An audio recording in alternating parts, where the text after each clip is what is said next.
Hello and welcome to the Paletteful Packs YouTube channel. My name is Alice and today I have the February 2025 Paletteful Premier Pack here in front of me. It is a stuffed full box, quite heavy this month, so let's go ahead, open it up and see what's inside. Ooh, this looks like a pretty box. Okay, so the first thing I'm seeing is this set of Liquitex acrylic inks. Let's pull these out. Okay, so this is an ink themed box, as I can tell just from the beginning. The first thing that I'm pulling out is this set of Liquitex acrylic inks. You're going to get 3 of the primaries, so the cadmium yellow light hue, naphthol crimson, and cerulean blue hue. So a yellow, a red, and a blue. Liquitex acrylic inks are made with really finely milled, light fast artist quality pigments, so not dyes, they're like actual pigment based. So that means they don't fade and they won't like move around when they dry. It's pure water resistant permanent color, and you can mix it with water to make it more translucent or more opaque. So acrylic inks are really versatile. You can do a lot with them. I really enjoy working with acrylic inks in my personal work.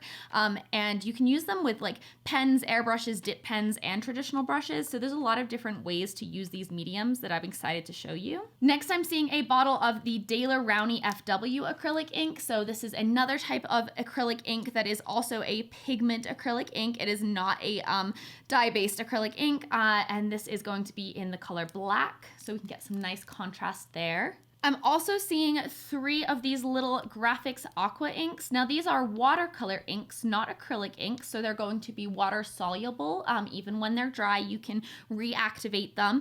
They're also going to be more naturally translucent and less opaque than the acrylic ones. These ones are going to be a set of metallics. We have this beautiful metallic green, this metallic copper, and then like a metallic silvery pearl. So those are beautiful and will add some really nice, pretty, like fun metallic accents to the piece that we make. I'm seeing a couple brushes in here. The first one appears to be by Princeton Heritage. It's a size 6 round. Very nice, versatile brush. A 6 is a great size. It's not too small. It's not too big for details, but it's not too small to fill in the background. So it's a really good versatile size. And as it's a round, you can get those nice fine tipped areas, but also press it down for more of a full space. We also have a 10/0 Princeton brush. So this is a teeny tiny detail brush, as you can see. That's going to be perfect for getting in tiny details or line work. So this is the Art Alternatives pigment liner. It is going to be a brush nib and it is water-based pigment ink. And then it looks like we have 2 surfaces in here. We have this really fun little mixed media paper pad that is 15 sheets and it's a 3 by 9 inch vellum surface. So really interesting form factor here with the kind of long and skinny, almost bookmark style paper there. Then we have our cute little sticker, which is a cute little kitty getting into a mess in the Paletteful Packs box. And then the toned blue mixed media paper. I love this mixed media paper. I have used it many a time in the past and it is lovely to work on. It's a really nice, unique surface to start on with this slightly blue-gray kind of color. Okay, so this is everything we're getting this month. I think this is a really great set, really chock full of stuff. We've got the 3 primary acrylic inks from Liquitex plus the black so we can get some nice contrast in there. We've got our 2 brushes as well as our liner, and then we've got these really pretty metallic watercolor inks to add in a little bit of shine and interest, as well as the 2 surfaces, the really unique 3 by 9 kind of bookmark surface, and then the unique blue toned surface. So we've got a lot of fun things to play with. Let's go ahead and start playing around and see what we can make. Okay, so we're going to start with the swatches, basically just me playing around with the supplies. And for this, I'm going to start with a wet piece of paper and I'm just going to drop the inks on top so I can see how they're going to play together and how they're going to blend and bleed. And it's just really fun. And so that's how I decided to do the swatches here, sprayed it with some more water. As you can see, I don't recommend doing this while it's, still on the pad. Maybe take the piece of paper off first. I don't know why I didn't do that. I just did it while it was on the pad, but whatever. Spraying in the metallic paints and the black, just kind of playing around with all the different colors, and you can see they're so vibrant and pretty. So I was really excited. I didn't like know what to paint, so I was just playing around with the colors, and I think it came out really pretty. But that was the fun way that I did swatches, and then we're going to go ahead and do some actual painting. So for this, I started with a sketch of my cat, and I do have to apologize also that this video is so late. I have been dealing with some medical issues. Everything is fine. We are all good, but it did delay me by quite a bit, so that was my fault. But we are going in with a drawing of my cat because when you don't know what to paint, the best thing to do is to paint your animal, honestly. So I am painting Matcha, and I did a little sketch of him based on a photo that I had in my phone, because that's why your pets are great to paint, because you always, I'm sure, have like so many photos of them in your phone, so you can just like go to your phone and grab a reference photo. Anyway, he was sitting in a box, so here he is sitting in a box. So we're gonna draw him sitting in a box because he's cute. So going in with the pigment liner to do some really loose, kind of sketchy, free kind of lines here. I wanted to keep everything really loose and very free in this whole piece. That was kind of my idea right from the beginning, was that I wanted to keep things very colorful, very loose, very free flowing. So I kind of tightened in a little bit for the eyes, but for everything else, I kind of was very, very loose and tried to be very free flowing with my movement and my brush strokes. So I just didn't really spend too much. I don't want to say I didn't spend too much time on it, but I didn't overthink each line and where each line was going to go. I just kind of followed the natural curve of where my hand wanted to go, if that makes any sense. I tried to really take a lot of the thought out of it.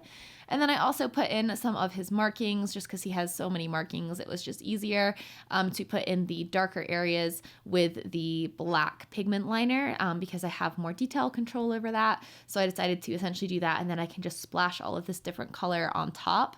And I think it's going to look really, really pretty. So once I'm done with the line art, I erased the pencil and threw on a little bit of tape. I probably should have put the tape before I did the line art, because, then you take off the tape and part of it is just colored in and part of it's not, but whatever. And then I sprayed the whole thing with water and started by using a wet on wet technique, just dropping the inks directly onto the paper and seeing what happens. So I'm just kind of blurring them out with the larger paintbrush and creating a blurry kind of abstract background, and then bringing in some of the other shades to create this kind of red box. Really playing with color here and trying to be very intentional with color, because I'm using all the primaries. I wanted to really bring some bright and unusual color to this. I used the white pearl as the highlight because I didn't have a plain white. So using that as the highlight was really interesting because it does have a metallic effect. So it's a very, very intense highlight. So I was very kind of careful with where I placed it. And then I just started throwing in colors because I wasn't really sure what was going on at this point, and I felt like it looked really messy. So I was like, let's just start building up some shadows here and hopefully it will work out. So I'm going in with some blue to build up some shadows, and things are looking questionable, but I'm just going to keep working on it and being really loose and free. And then using some of that red to bring in some darker tones.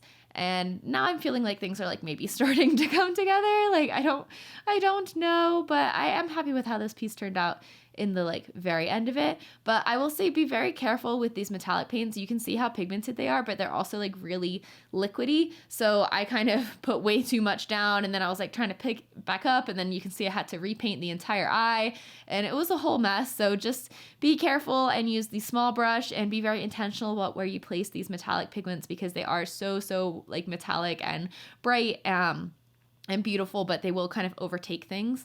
And then, you might have to repaint over things. But while that dried, I worked on the background, did a couple little random bits in there. And then I brought the black lines back over the painting, just kind of to reestablish the outlines and the overall form of the piece.